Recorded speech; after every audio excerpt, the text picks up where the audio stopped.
What's up, guys, and welcome back to another episode of the Community Corner podcast. My name's Arnav. And I'm Nikhil, and today we're going to be embarking on an enlightening journey into the intricate world of negotiation. Wow. We're going to be exploring the psychology, strategies, and the ethical considerations that underpin various negotiation scenarios. Wow, sounds like a fun episode today.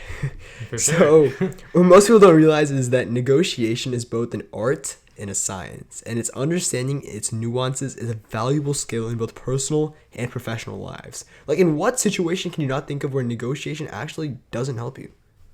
No, seriously, I can't think of one off the top of my head. Exactly. You're right. It's so important in your personal and professional life, so I think it's really important that we just delve into it. Yep. So why don't we, commence this episode by delving into the psychology side of negotiation? What really motivates human behavior during negotiations, and how can that kind of understanding of psychology be leveraged for success in this kind of arena? Yeah, so negotiations are fundamentally about people and their interests, right? And understanding the psychological factors at play, such as cognitive biases, emotions, and the desires for fairness, allows negotiators to build trust and make deals that satisfy both parties, right?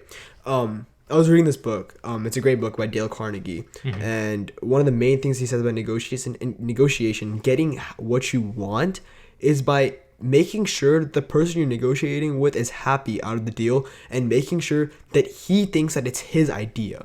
And that way, he's satisfied with the outcome. Because obviously, no one wants to be wrong, and only like less than 1% of the human population can admit they're wrong, which is a really, really good skill to have. So if less than 1% of the population can admit they're wrong, then how do you prove someone that they're wrong? And how do you negotiate when they don't want it? You literally make it their idea. So, right. And there's multiple strategies to this, and we'll get into that.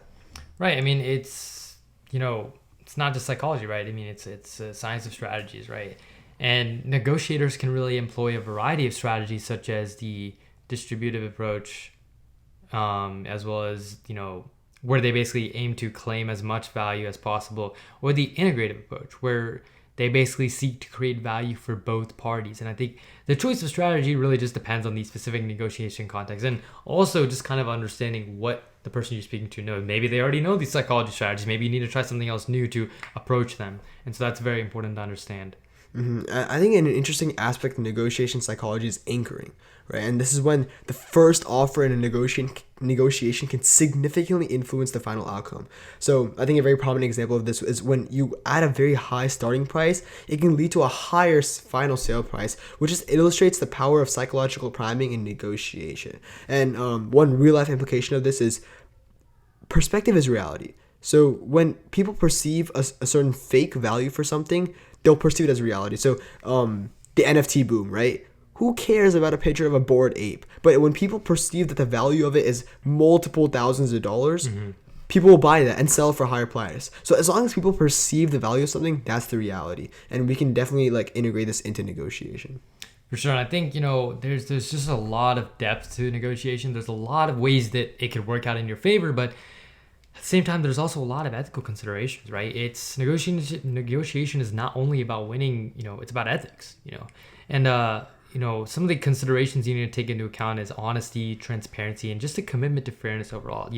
At the end of the day, if you're trying to, bargain for, a higher price or a lower price, depending if you're the buyer or the seller or whatever it is, you want to make sure that, you're not scamming the person or, you're not just purposely launching them into, a field of debt or, knowing something that you're not telling them, basically.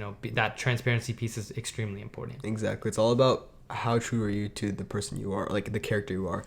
And it's all about honesty, transparency, and the commitment to fairness. But in the business world, ethical considerations can be very, very crucial.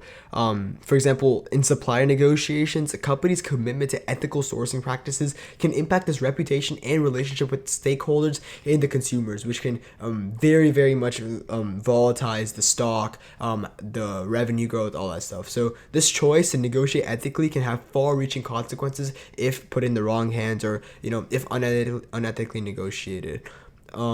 But I do have a kind of funny example when we can unethically negotiate. For example, in fantasy trades, like in our local fantasy league with my friends, sometimes I'd be ripping them off, like saying, "Give me Tyreek Hill and I'll give you like Rashee Rice or something."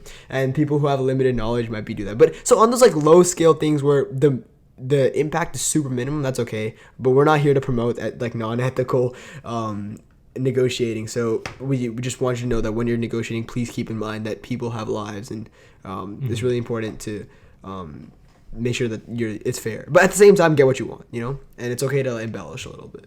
Yeah, no, I was actually I was reading this case study, basically, an online kind of a simulation of a business, and the question was basically that there was this business whose supplier basically told them through a contract that they would be able to get their supplies for cheap, their items or whatever. However, they are asking that they would be untransparent to their customers by not telling them the price that they bought the item for. And so the question was, in that case study, does the ethical consideration of not being transparent to the customers outweigh, the potential costs? And I actually, for that question, I answered that they should be transparent with their customers. And I think the reason for that is that a lot of times these things can come back and bite the business back. If a customer finds out that you're not being honest with them, well, your reputation is going to go down the drain.